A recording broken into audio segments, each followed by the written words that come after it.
people who call Oregon home. Today, I'm delighted to be introducing Yoonmi Nam.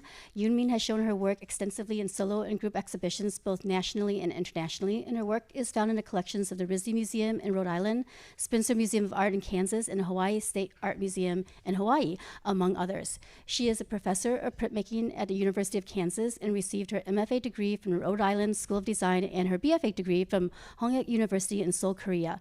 She has been awarded residencies at Mokuhanga Innovation Laboratory in Japan 3 times to study traditional Japanese woodblock printing techniques, and is the recipient of the Keiko Kadota Award for Advancement of Mokuhanga. Her lecture is going to be followed immediately by a Q&A, and we'd love to have your questions. Also, I'd like to invite you to stop by the closing reception in LVK Gallery, showcasing the thesis work of 3 of our BFA students, and that's at 5 to 6. Today's lecture is made possible by the Gordon W. Gilkey Endowed Fund. Please join me in welcoming Yoonmi Nam. Thank you. Can you all hear me okay? Okay, great. Well, thank you, Charlene, for the introduction, and thank you, everybody. Today, I did some studio visit. I did a 5-minute interview, and it was all great, and everybody was really friendly and welcoming, so I really enjoyed my visit here so far. So my name is Yoonmi Nam. I am originally from Seoul, South Korea. I went to graduate school at Rhode Island School of Design, so that's why I moved to US. And one thing led to another, and I'm still here, and I live in Lawrence, Kansas. And I've been there for, I think, about 22 years now, which is really shocking to me. I usually don't show my graduate school work, but I'm gonna start with some images of work that I did in graduate school. It's because lately I've been thinking a lot about my earlier works, because I realized that a lot of the things I was interested in the past and the questions that I had in my studio practice at the time still continue. Although the work looks really different, and most of the time it looks very different. But also my early art education has really influenced the way I work even now.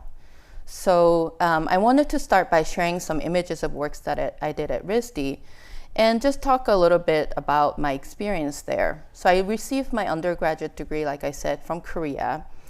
And after about a year, I decided to go to graduate school in US.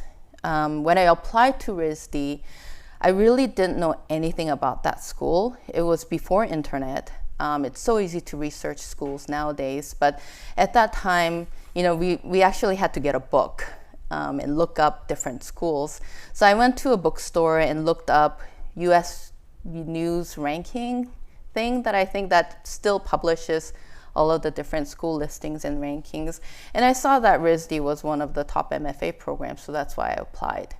Really not even knowing where Rhode Island is or anything. Also, when I arrived at RISD, I then realized that the graduate program was actually a painting/printmaking program. I thought that I applied for a printmaking MFA, and right now RISD, there's a separate printmaking program, but at that time it was painting/printmaking joint program in the graduate program. So there were about 10 painting/printmaking graduate students that were accepted that year, and I was the sole printmaking student, and rest of the incoming graduate students were painters. So I worked mostly with the painting faculty at RISD, and often I would have to explain to them why I make printmaking and defend my practice as a printmaker and using printmaking as my primary medium. So this was frustrating, but it really challenged me to really think about why I choose to make prints and not paintings. And at that time, the kind of thing that I was interested in, I was thinking about the idea of space and time. So with that kind of theme and interest that I have, I really considered the process that I choose and how I use this process and the medium as an important and necessary part of my work. So I began to use dry point and etching techniques, and sometimes I would combine lithograph printing in my works.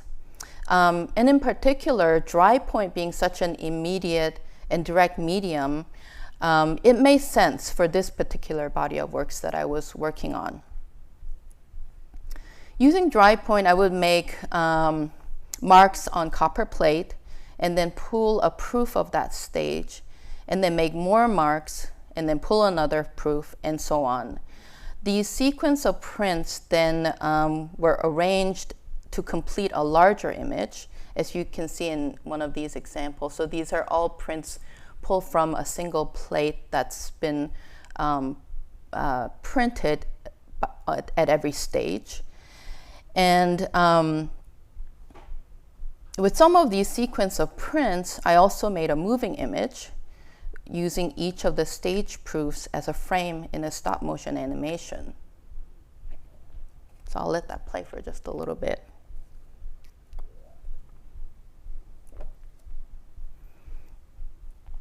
So this interest in the idea of marking time in a sense of space led me to think about time-based and performative aspect of mark making, in particular in printmaking, and how I can use this print media to document that moment of an event.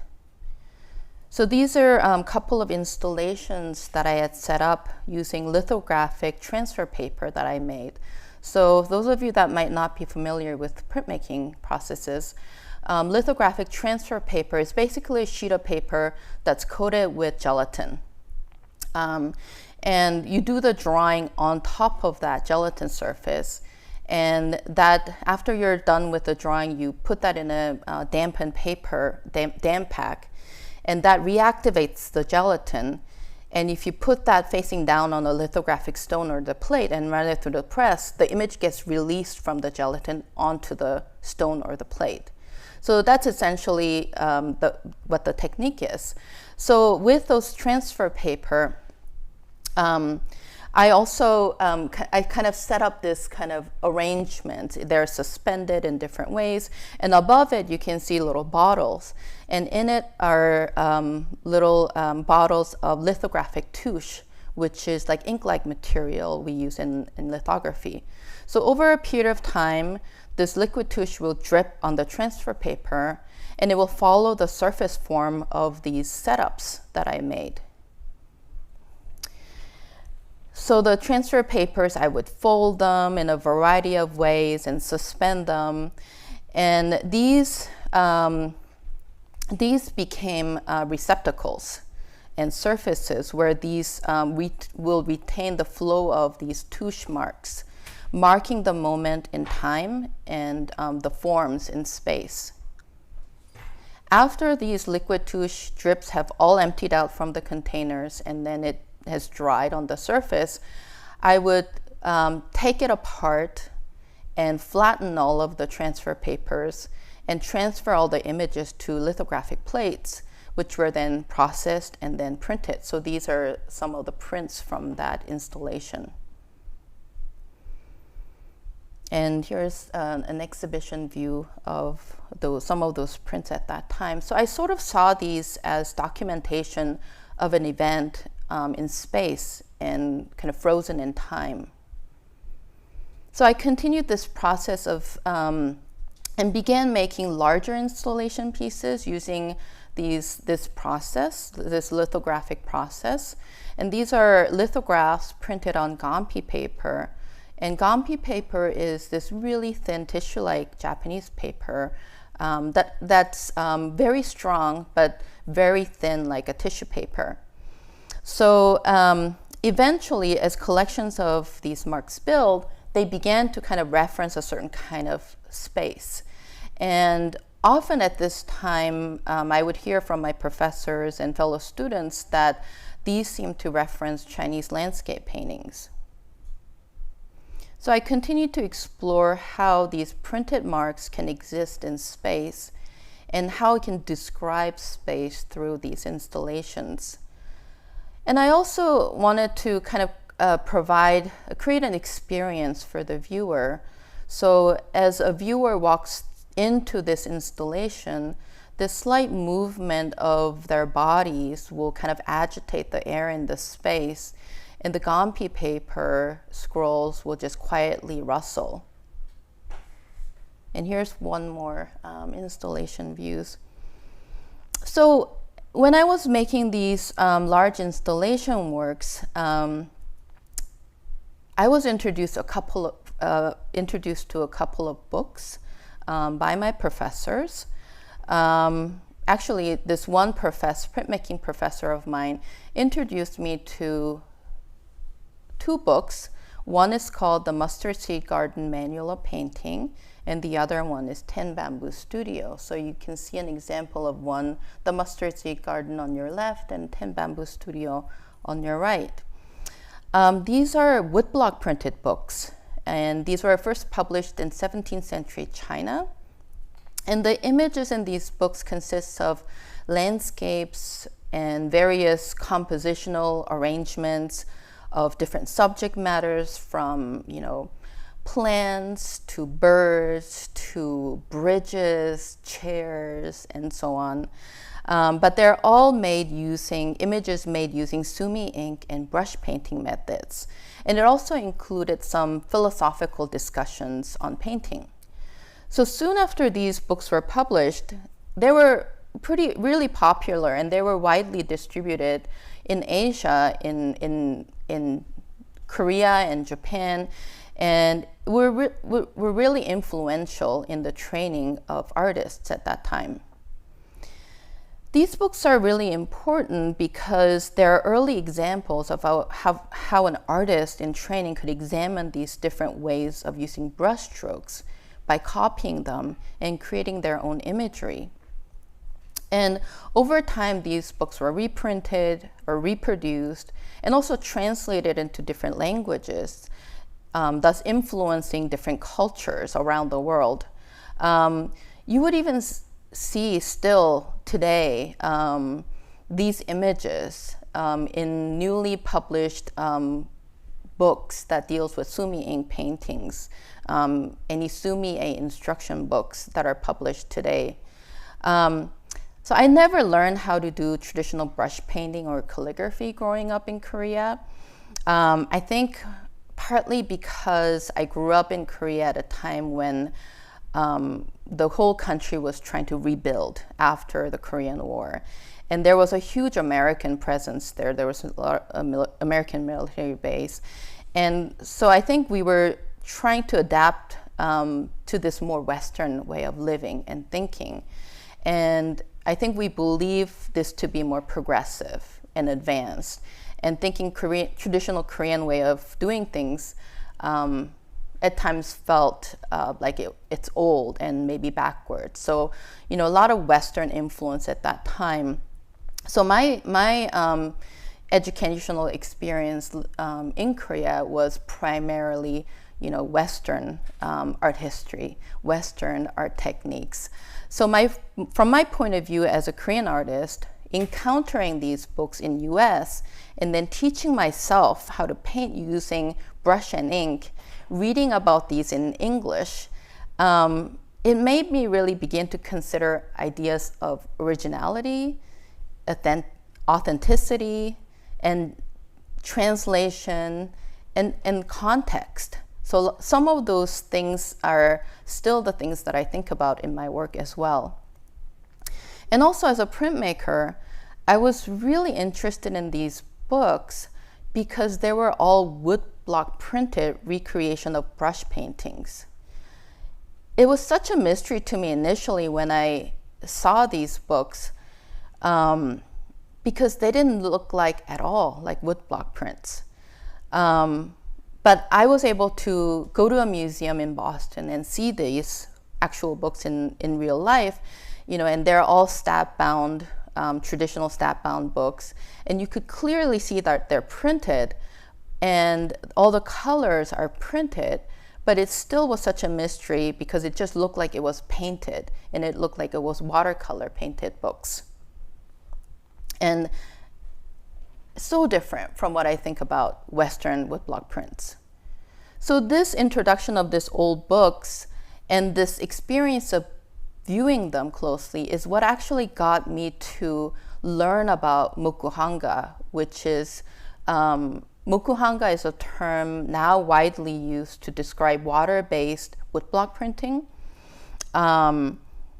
My first Mokuhanga residency was at Nagasawa Art Park in 2004, where I learned to do traditional carving and traditional printing from master craftspeople. And this process, water-based printing, has been done in all of Asia, but the reason that I choose to go to Japan was because there was a structured residency there, and that's where I went in 2004. And I returned to the residency 2 more times in 2012 and then again in 2019. And now it's called Mokuhanga Innovation Laboratory, also called MILAB. And this had relocated to Kawaguchiko, which is this beautiful lake at the foot of Mount Fuji. So literally, if you're there, there's Mount Fuji just right in front of you the whole time. So it's quite incredible. For me, learning these techniques was quite an eye-opening experience, because that's when I really realized why I hadn't really noticed these prints, which probably was all around me when I was living in Korea, but I had just assumed they were paintings as opposed to them being prints. And the reason, I think, is because these prints, like I said, lacked this printed look that I was more familiar, which was a typical Western oil-based print. So this is just an example, just to make a point. My point about this is a woodblock print by German artist Kathy Kollwitz. But as you can see in this print too, that you can clearly see the mark of a carving tool because you use a U gouge and V gouge, and the act of mark making and the visibility of the tool was very apparent in this kind of relief printing, whereas these traditional Asian woodblock carving was done primarily using a knife. So you don't use a V gouge or a U gouge, you use a knife to accurately follow and trace and carve out the lines to imitate a brushstroke of a painter. So the mark of a carving tool is not visible. And the pigment used to print was also water-based as opposed to oil-based. So instead of rolling it on with a roller or a brayer, you use a brush to brush it onto the woodblock.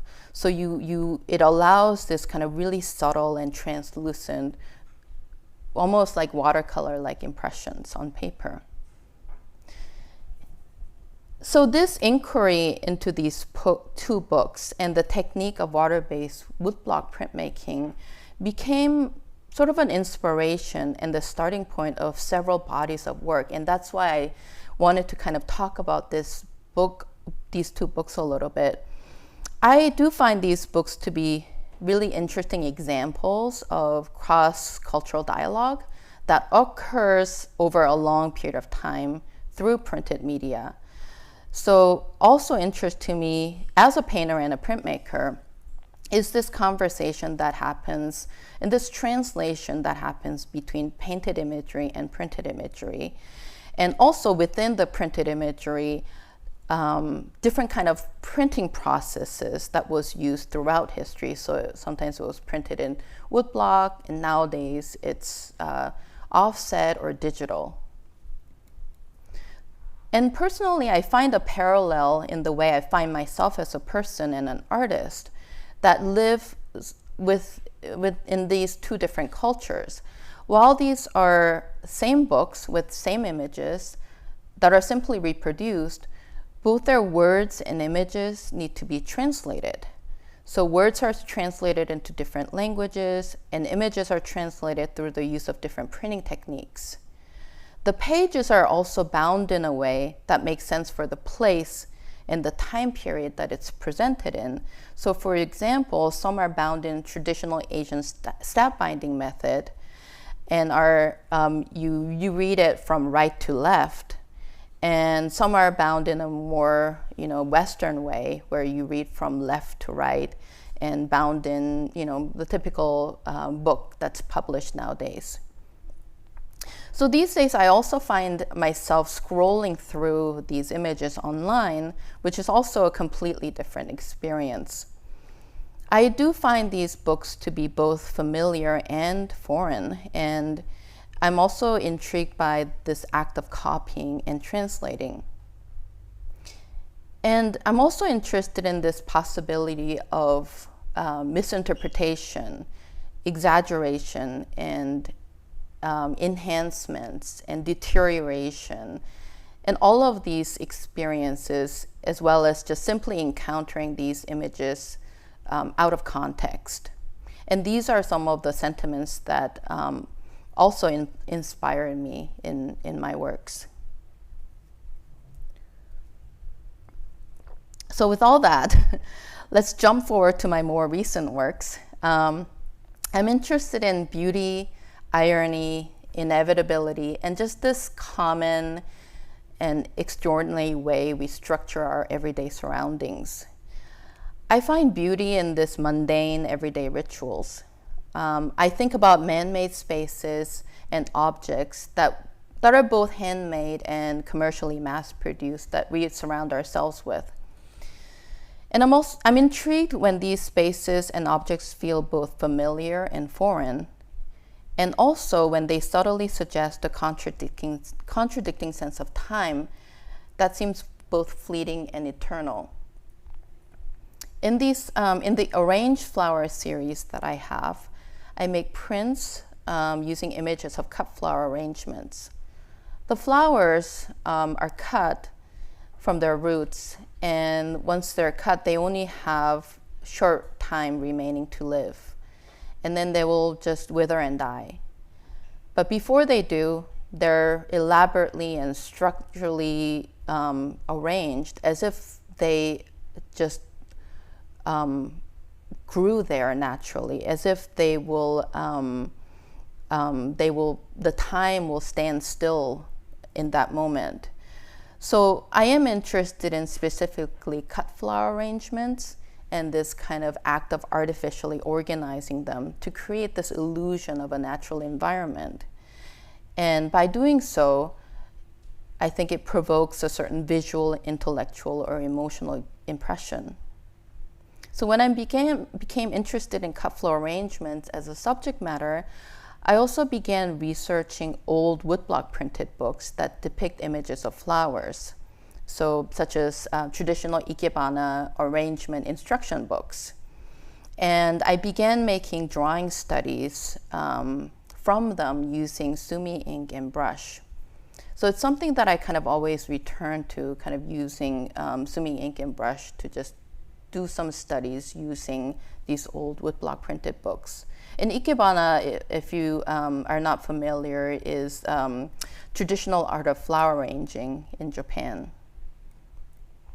So this led me to making a series of mokuhanga and lithographic prints where I reference flower images from these traditional black and white woodblock printed books.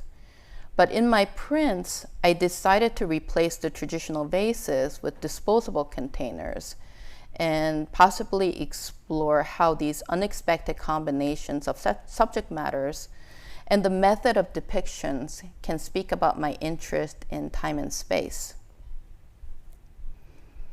These containers are mass-produced disposable objects like yogurt cups, styrofoam takeout box, instant noodle bowls, things like that. And they're all objects that we casually encounter on a daily basis. For a brief moment of time, they're necessary and they fulfill our temporary needs and desires. They're very universal, but they're also very unique. And they're really insignificant, but also very special. Conceptually, these throwaway objects and cut flowers engage in a dialogue that I hope that it speaks about impermanence and persistence. And visually, my flowers are generally flat and monochromatic, but the containers are more colorful and dimensional. And my intention is to try to create a sense of displacement between the two elements, as if they don't quite exist in the same time and space.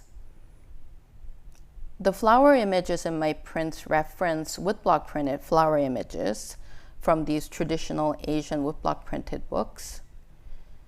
And in these images, the sense of space is quite different from Western way of depicting space, which is with full dimensionality and value to create this illusion of volume and three-dimensional space. This monochromatic botanical arrangements are depicted using brush strokes, and they're precariously placed inside this colorful and three-dimensionally represented disposable containers. And I hope that these moments where the flower stem meets the container creates an interesting tension in my work, because not just because there are these huge flower arrangements that are precariously placed in this flimsy paper cups, but also because of the way in which they're visually represented, that I hope that they still hold that tension in that moment. So this is another print series called The Four Seasons, and this is inspired by the traditional woodblock printed books. I was also exploring the structure of these traditional Asian stab-bind books, and also idea of taking things out of context through unbinding the books in my prints. So you can see that the images in my prints appear to be cut off and incomplete until you see the other half of the image in the next print to complete the image. So with these small still life vignettes, I wanted to highlight everyday events, objects, and spaces that are really insignificant and mundane, but hopefully it will allow you to notice this kind of idea of both stillness and passage of time. So these are imagined pairings that I made, and these fictional arrangements that I made, inspired by the 10 Bamboo Studio book that I've been referencing earlier, as well as the Ikemara flower arrangement illustrations, and Chekkori, which is a traditional Korean painting from Joseon period, which depict these still life objects. It's translated, Chekkori translates to literally books and things. So it's a lot of like still life arrangements with books and objects and flowers. And formally, I am directly referencing my experience and encounters with these traditional woodblock printed books from East Asia in the way I present these four prints. So arranged in this long line and reading from right to left, I created this four simple still life that represents the four seasons. So starting from the right, it's winter, spring, summer, and fall. And you can see all of these still life setups are cut in half, revealing the binding structure of the traditional Asian stab binding technique. And instead of actually binding them together, I left it unbound, sort of leaving them all separate and out of context. So when you start from the right, you see this instant cup noodle and a pair of chopsticks. This image gets completed when you connect to the other half, which is at the very left of the four print lineup. So if I go back, that's way over there and the image over here. And this stab-bound book I included intentionally because I wanted to kind of reference it back to the structure of the book that I'm kind of thinking about. So I was kind of thinking about, cup noodle and a book, something that you might do on a cold winter's night, reading a good book with a soup. And then as you move to the left, you see a postcard with an image reproduction of Hokusai's ukiyo-e print depicting Mount Fuji. And this Mount Fuji is reflecting on Lake Kawaguchi. In this postcard image, you notice that the image reflected on the water shows a snow-capped Mount Fuji, which is in the winter time, but the actual landscape of Mount Fuji shows springtime. So I wanted to show this literal transition of season using the hokusai's print in my print, as well as for me kind of paying homage to this technique of Mokuhanga printing, which is the same process that's used in hokusai's ukiyo-e prints. And also, Kawaguchi Lake is really personally meaningful to me because that is the place where I go to do the Mokuhanga residency. And then there's a little arrangement with in the milk carton of camellia flowers, which also has, is significant to me because camellia oil is something that's used in the process of doing Mokuhanga. So there's a lot of kind of personal kind of references and connection to these items that's selected. And then you move to summer, which I depicted with a fan and a bamboo, both depicting summer. Bamboo symbolizes summer in Asian culture. And then finally, you have this ripe persimmon, which is literally taken out of the Ten Bamboo Studio book, and it's sitting next to a single serving size natto, which is this kind of Japanese fermented bean, and another ikebana arrangements, and then you return back to the winter. So you made a full circle.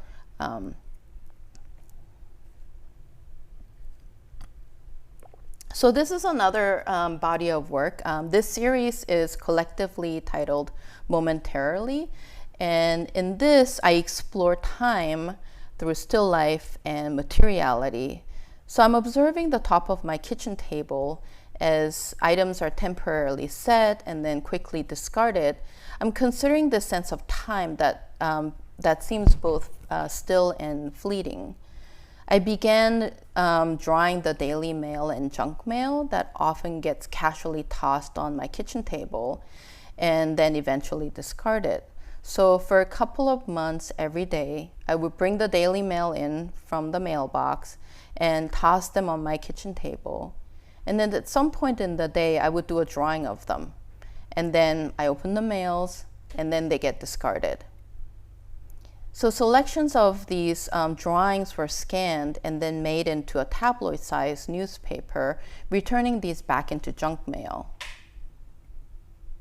So this is an image from an area from one of my solo exhibitions. And this installation view, you can see on the left is a handcrafted wooden table made to imitate a cheap card table. And on top of the table are styrofoam cups made out of cast plaster. And on the right is the stack of junk mail that I just showed you. And the visitors could take them away during the exhibition, and perhaps they would also toss it on their kitchen table, and it will become part of their brief still life arrangements. There's an ever-present yet always changing still life of a sort that occurs on my kitchen table. So these daily and mundane setups are brief and temporary. The top of my kitchen table becomes a site for staging takeout dinners, grocery bags, and the daily mail. Things are handled, consumed, read, worked on, and when these activities come to a brief pause, they become a composition in an unintentional still life arrangement. And then, unceremoniously, these objects exit the stage and then discarded.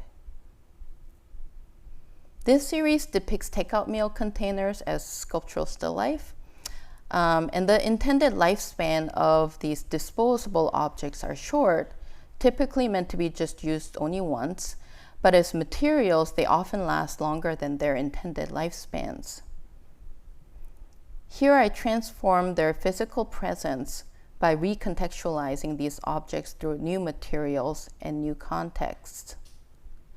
So for example, in this piece, I meticulously recreated a plastic deli container that is inside a plastic bag with this generic thank you message printed on it. The plastic deli containers are created with cast glass, and the plastic bag is a lithograph printed on gampi paper. I'll talk a little bit about the process because the choice of the materials and the process is important to me. And I think since most of you are students, I think the process of how things are made could be potentially interesting. So for this particular piece, the process begins with literally taking a cast of the actual deli containers to make this plaster mold, as you see on your left. And from this mold, I will pull multiple wax forms. So on your right are wax forms that I pulled out of the plaster forms. And to this wax form, I would add air passageways and funnel shape form, which is the entry point where the molten glass will enter into. So with these wax forms, you would have to put this into what's called an investment mold, and that's a mix of plaster and fiberglass. So on the right, you see the investment mold, and the brown dark part in the middle is basically the bottom side of the funnel that you see. So it's upside down. So I don't have a photograph for the next stage, but the next process is to steam the wax out. So then it leaves a hollow mold. And the mold is put into glass kiln, and then you literally just scoop molten glass and then pour it into the mold. And then the glass forms are out. It does take a couple of days of annealing, so it's gradually lowering the temperature for the structure of the glass. And then many hours of polishing the surface, so it shows that clear, more clear glass-like surface. So all of this was done during a workshop that I took at Penland in 2016. And this was the first time that I learned to make molds and to cast objects. And this might be surprising to some of you because in America, you kind of do a lot of things in undergraduate studies. But in Korea, I majored in printmaking. That means I only did printmaking the whole 4 years, which is really different kind of a educational system. So I never really worked in three-dimensionally at all until this point. So a lot of these things that I'm just taking workshop and learning how to do these things. But the process of making molds and casting felt like something that I knew all along. And I realized that to me, this was still printmaking. The plastic bags are hand-printed lithographs on gampi paper that are then cut and assembled, folded and glued into a bag form.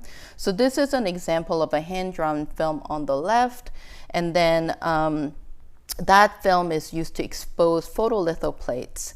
And for this particular bag, I was a visiting artist at Northern Illinois University, so the grad students and I are working together to make a couple of bags. So you can kind of see how that bag is printed on gampi paper, and you can see the print there. The gampi paper is really thin, like tissue paper, like I said, but the surface has this kind of really nice sheen to it that almost looks very different from kind of like the fuzzy fibrous papers that you might be familiar with. That's usually made with kozo, which is mulberry. So it's different fibers. And here, the students are cutting, folding, assembling, gluing, and then on your right, you have the stack of plastic bags that are completed. So, and here's how that bag is used with the styrofoam takeout container inside, and that styrofoam container is slip cast porcelain. And this is the one of the pieces that I made with the glass, cast glass process that I showed you earlier. So I continued to take more workshop, and I started to learn to make ceramic works. And my ceramic sculptures are all slip cast porcelain pieces that are usually glazed with traditional Korean glazes. And while these are faithful and earnest recreation of reality, the slight shift in their context and material brings about a shift in sense of time, place, and purpose. So next couple of slides shows you how some of these pieces were installed. This is from a solo exhibition that I had in Kansas City in 2019.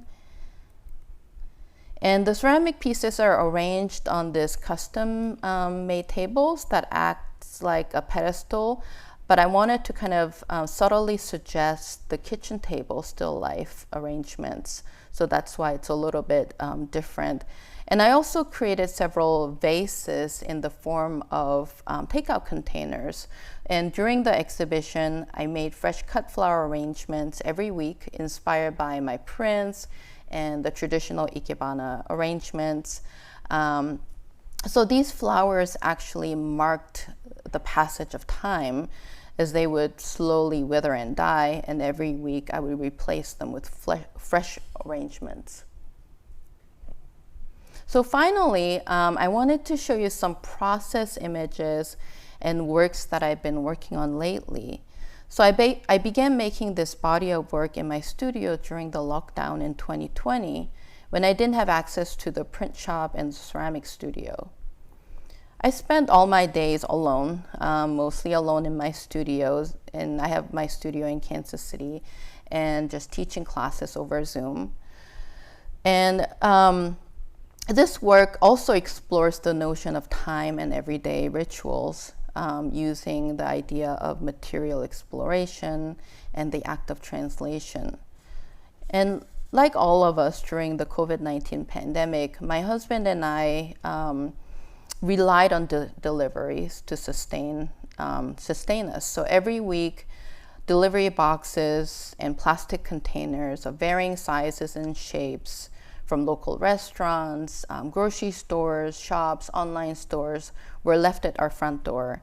And I developed this routine of disinfecting them, unpacking them, and then breaking them down, breaking down boxes and other packaging to recycle them. And it really became this consuming part of my daily activity, because if it's neglected, and we live in a really, really tiny house, these will start taking over our space. And the process, in this process of handling these objects and recycling them, I noticed interesting shapes and I began to collect them. And my studio practice often begins with noticing something and then just starting a collection, not really knowing what's going to happen or what I'm going to do with it. And in this body of work, this collection of flattened out boxes became templates that I would use to trace their outline shapes into these Tyvek sheets that I had that were painted with sumi ink. I wanted to take a brief moment to talk about sumi ink, which is something that I often use when I'm making drawings. My work always begins with some form of a drawing practice. Sometimes the drawings become actual works, or they are used as a plan for a body of work. But most often, the drawing process usually happens during an uncertain or transitional time in my studio practice. And it just allows me to think. So sumi ink, as a drawing tool, often signaled a beginning in my practice because of these drawings. But this time, sumi ink as a material kind of helped me to find a way to ground myself during this uncertain time in 2020. Sumi ink is made by burning oil and collecting the fine soot that rise up from the flames. These fine soots are collected on the inside of a ceramic bowl, positioned upside down to just hover over these flames. How amazing is this transformative process of burning oil to release such delicate and dust-like soot in the air, and to catch that with a small ceramic bowl. It's just really amazing to me. And also it felt strangely comforting to know that a small ceramic bowl is all you need to catch smoke, allowing me to feel like there's a way to feel grounded and to make it real and visible, the things that felt so uncertain and invisible. So these carefully collected soot is then mixed with animal skin glue and kneaded and molded to dry into these solid black ink sticks. And this is simply incredible to me. And returning this as a material felt both natural and necessary during this transitional time.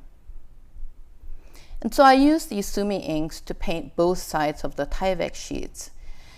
And then before the ink dried, I sprayed the surface with this alcohol-based sanitizers that I would carry around everywhere to just spray on everything.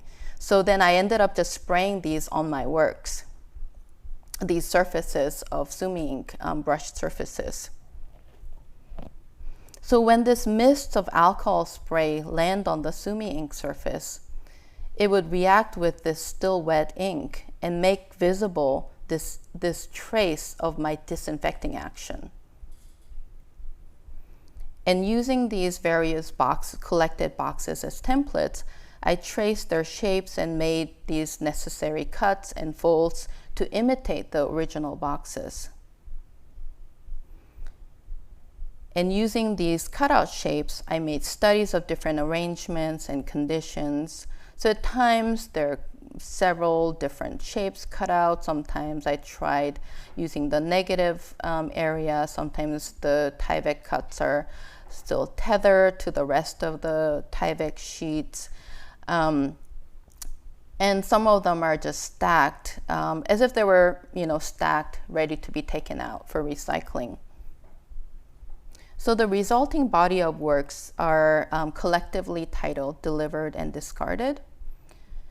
And because these are such new works, I'm still looking at them and learning about them as I'm making them. But I do enjoy seeing the reactions of people seeing my works. And I don't know if the photograph here communicates that well, but in real life, when you see these in real life, they do kind of look like metal as opposed to looking like flimsy and flexible Tyvek sheets. And this is some images from another solo exhibition I had in Austin, Texas, and some additional images from that exhibition.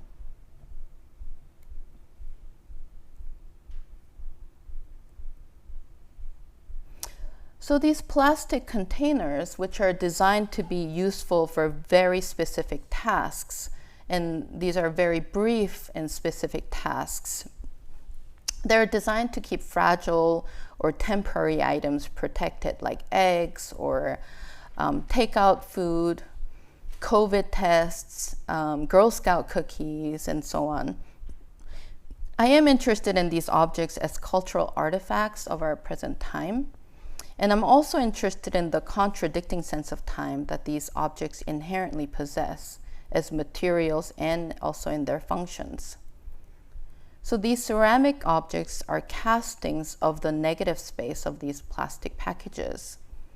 And through this physical connection of a cast, they become these indexical signs or representations of these disposable objects. And these cast porcelain pieces are glazed with traditional celadon glaze to further the conversations with history, culture, and identity. In both the Tyvek pieces and the ceramic objects, I continue to contemplate the relationship between the matrix and the image that exists in the printmaking process. The delivery boxes are used as templates to trace and cut Tyvek sheets, and the plastic container forms act as molds for slip casting. I think about the printed image and the printedness as an act of translation. An image is translated through the medium and the process of printmaking. Similarly, the use of the actual objects as a template or a mold allows me to recreate them through translation. So through these translated images and forms, I am hoping to explore and continue to explore this notion of familiarity and materiality, and also continue to explore the idea of ephemerality and also persistence. And some of these works are currently included in an exhibition at the Nelson Atkins Museum in Kansas City. This exhibition is titled Found in Translations, Exploration by 8 Contemporary Artists. And this is actually going to be up until August 2023. So if you guys are ever in Kansas City, you can check it out. And I'll just end the show, talk by showing you some of the images from the exhibition.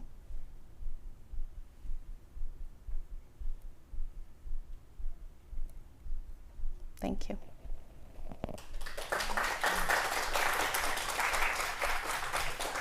And yeah, any questions you might have, I'd be happy to try to answer them.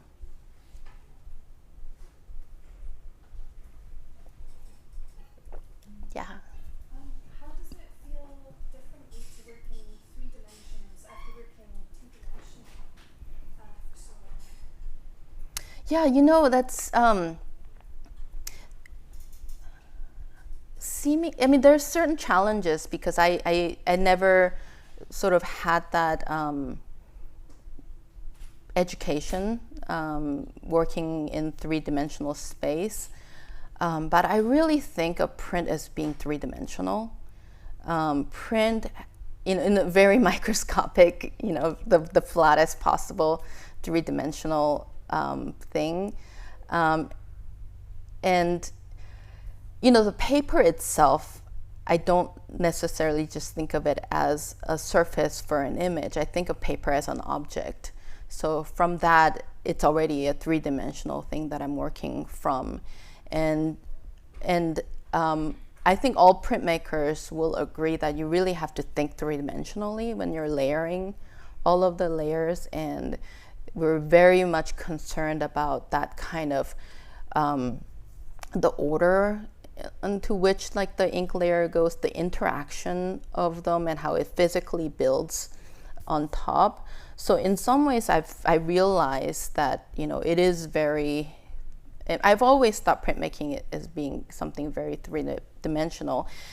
And I have to say that the 3-dimensional thing that I make are all cast objects. I don't really build 3-dimensional things. So to me, the act of mold making and casting feels very familiar, and it is to me an extension of printmaking. So I don't know if I could truly be able to answer that question specifically if you're thinking about 3-dimensional like sculpture that one builds, because I don't have that experience. Because that's, I think, a completely different way of working as well. But to me, the way that I'm working with the slip casting is very familiar to the practice that I already have. Yes. Thanks so much for your talk. It's really special to see the evolution of ideas and across so many different bodies of work. And my mind was just firing in so many different ways because I come to your work from the internet, and you know, I know a little bit about your biography, teaching printmaking, you're doing ceramics, and over the years I've kind of forced Charlene and some of my other colleagues who aren't within craft media to consider these other things as craft practices. Mm-hmm. But something, as you were talking, I kept kind of thinking about these different ways that like references to the multiple carry through all these practices. And I would also include photography as a craft practice in a lot of different ways. And we could talk about that later. But you know, there's some things that you talked about, like through impression or collection or persistence. Thinking, I thought a lot about swarms and fields and the idea of a manifold. And I came, I think, to the work at the end, I started to think about a multiple being related to this original thing, where there's a reference and a real thing. Mm-hmm. And the reference becomes the thing in the world, but the real thing is kind of its governor or its origin point or whatever. So I'm just really interested in thinking about multiples with you, and I wonder if you could tell us a little bit about how you think about the multiple, or maybe Yeah, that's kind of a really interesting question and a difficult one, I think, for a printmaker, because there's something that's like multiple, for a printmaker.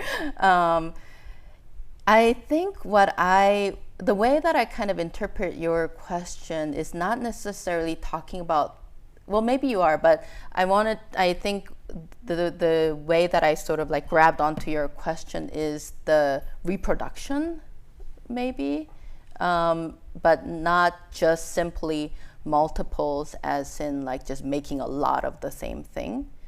Is that? Yeah, I think so, because it seemed like you could just paint. Yeah. You could just sculpt.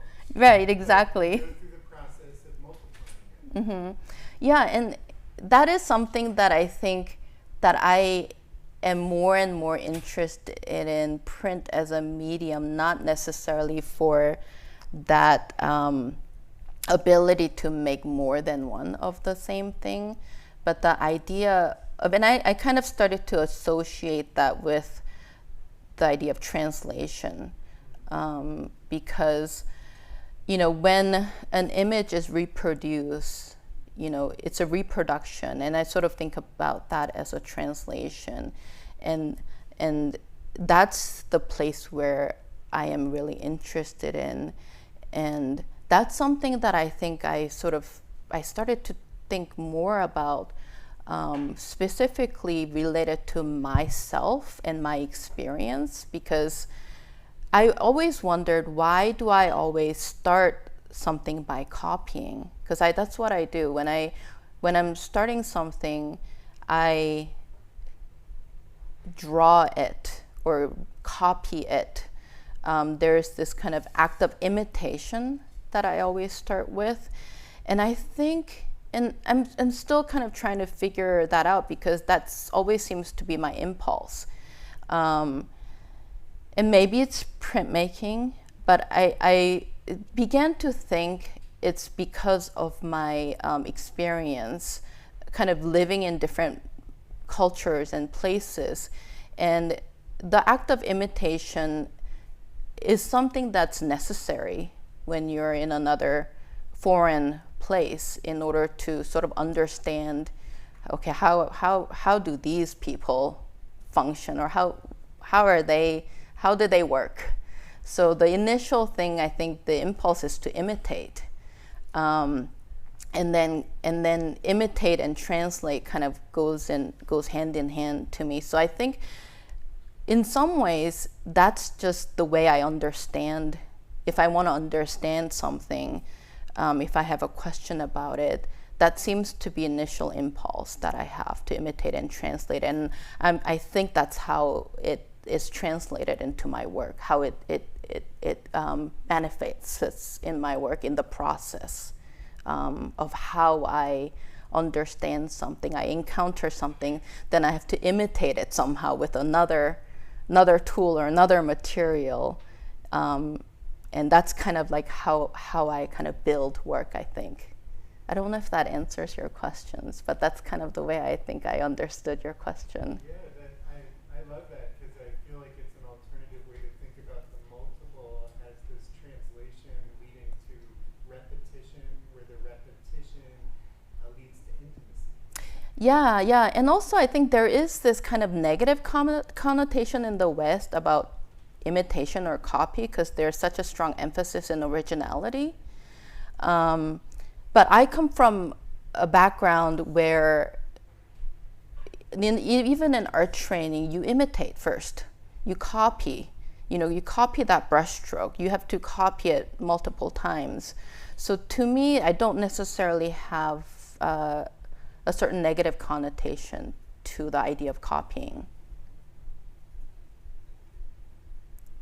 Yes, back there.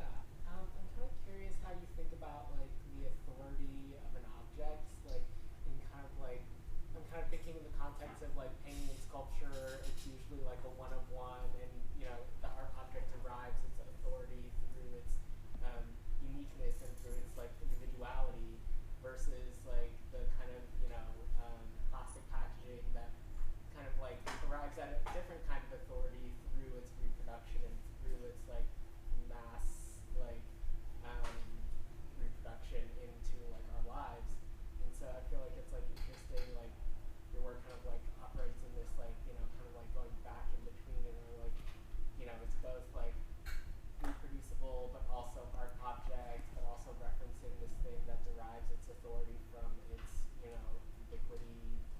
Could you talk a little bit about what you mean by authority? Yeah, just like the like realness of it, right? The authenticity or the kind of like power of the object, right? Like the power of a, Da Vinci is that, he like theoretically like, worked on that surface and like, the paint came from like, 1500s or whatever. Mm-hmm. The authority of like the plastic packaging is that, there's like millions of them and that they like come from, the factory. Yeah, I guess I don't really worry about that much because I don't think, maybe because I don't necessarily think that they have that kind of like certain thing has originality or authority. Yeah, I'll have to think about that a little bit because that's not necessarily where I start from and then go to multiples. So yeah, that feels a little bit different from where I'm kind of like starting from. I'm sorry I can't answer that question well.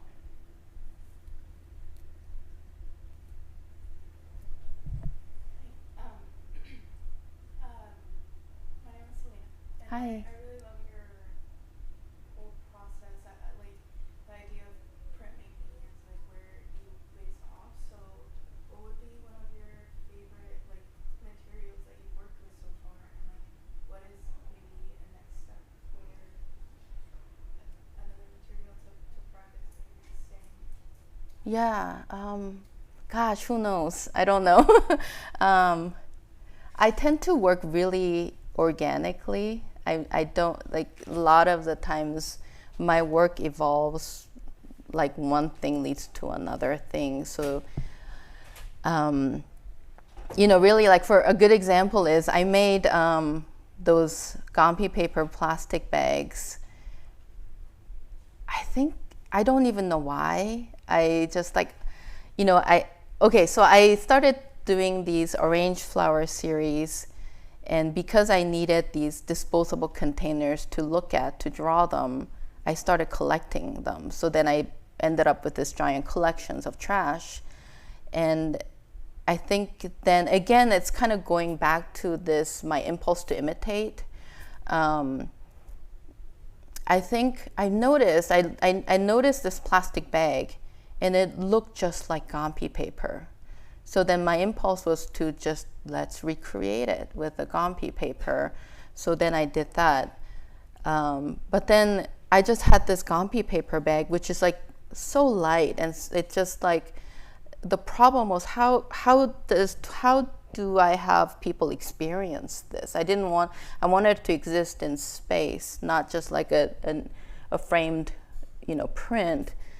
But the problem is that when I position it in space, if anybody just walks past, it will just blow away. So I needed something heavy to hold it down. And that's when I started making slip cast porcelain styrofoam containers. So it just kind of, I'm not saying that I don't think about my work, but it's kind of the way that I move forward and then I reflect and then things come together. So I work very much in that way. So it's really hard to kind of think about what's next. But I am really trying to learn as much as I can with ceramics because it's still very new. And it's really thrilling, I think, because I know how a print will turn out because I've been doing it so many years. So it's almost like I know the result already. Ceramics, I have no idea what's going to happen. So I'm still trying to really enjoy this moment that I'm sure it will go away once I learn more, this moment of not knowing and just that thrill of not knowing what's going to happen. So right now, that's what I want to continue to explore. Go ahead. Would you say your attempt is to try to imitate it and it's like to look exactly? No, actually, I think I was doing that more earlier. I wanted to be really more faithful and try to make it look like the thing. Now I'm moving away a little bit from making it look exactly like that. Obviously, these don't look like that actual thing. Nobody will be fooled. They reference those objects.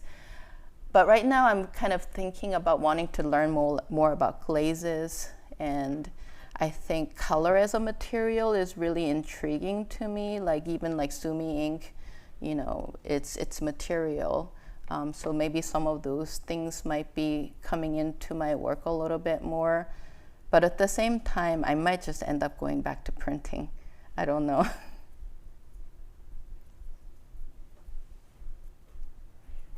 Yes. So thank you very much for the talk. As a printmaker, I really appreciated listening. Thank you.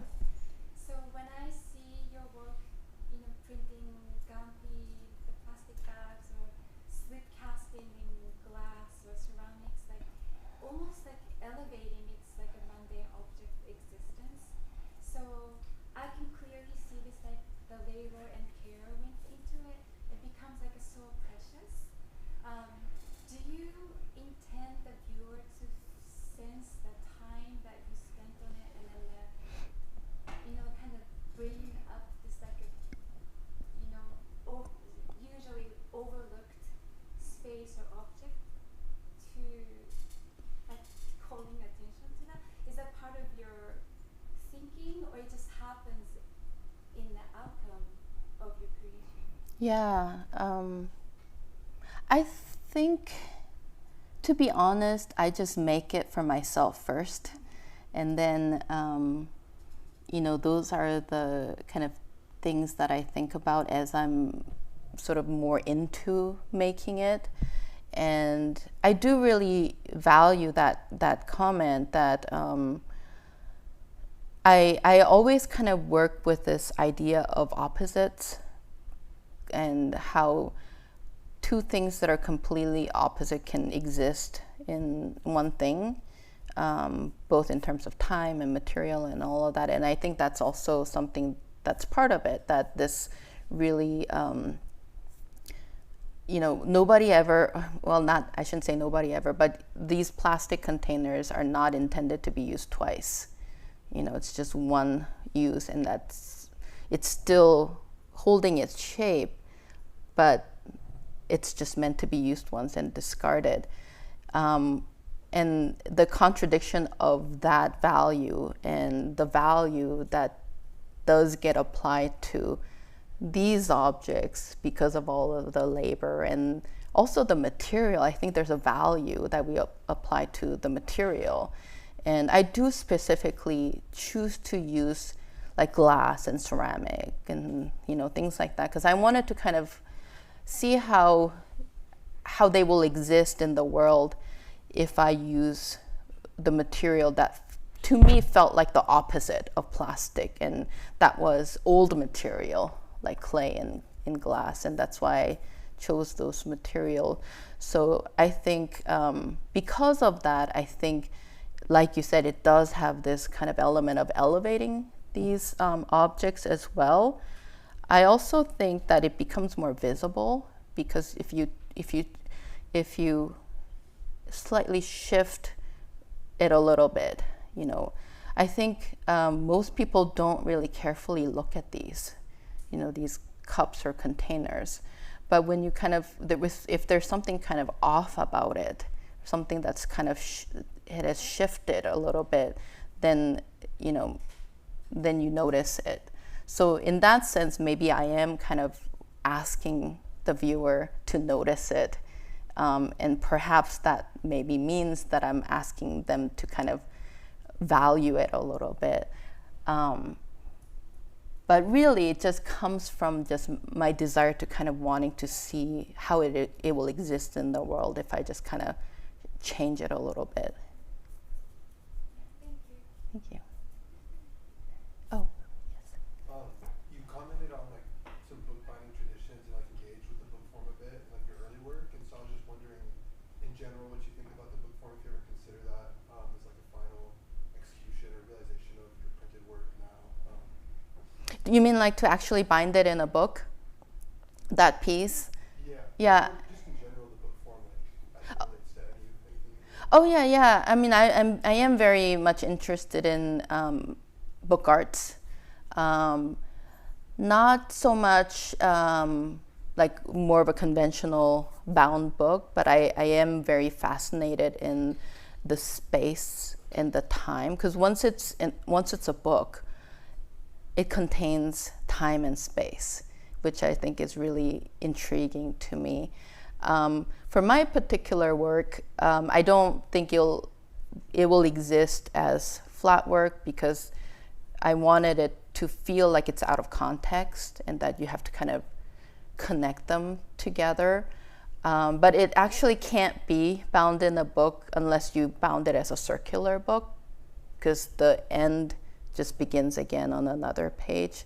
So I guess it's possible to bind it. It just has to be a circular book. Yeah. Is there any other? Okay. Thank you. Thank you, everyone.